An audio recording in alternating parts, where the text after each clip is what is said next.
Hello everyone, তো তোমাদের সাথে কিছুদিন আগে শেয়ার করেছিলাম যে আমি পরেশনাথের মন্দিরে গিয়েছিলাম কলকাতার। তো সেখান থেকে গিয়েছিলাম ডেকার্স লেনে। আর আজ চলো শেয়ার করি ডেকার্স লেনে গিয়ে আমি কী খেলাম।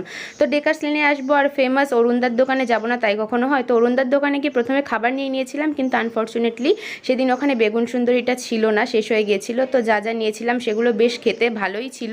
তো এখান থেকে খেয়ে সামনেই ছিল চিত্তবাবুর দোকান, আর সন্ধ্যের দিকে চিত্তবাবুর দোকানে যা মারাত্মক ভিড় হয়। তো ভিড় ঠেলে আমরা তো এখান থেকে নিয়েছিলাম চিত্তবাবুর ফেমাস ফিশ ব্যাটার ফ্রাই, আর যেটা খেতে সত্যি বলতে দুর্দান্ত ছিল। তোমরা কারা কারা ডেকার্স লেনে গিয়ে চিত্তবাবুর দোকান থেকে খেয়েছো অবশ্যই জানিও। আর তোমাদের ডেকার্স লেনের সব থেকে ফেভারিট খাবারের দোকান কোনটা আর খাবার কোনটা সেটাও অবশ্যই জানিও।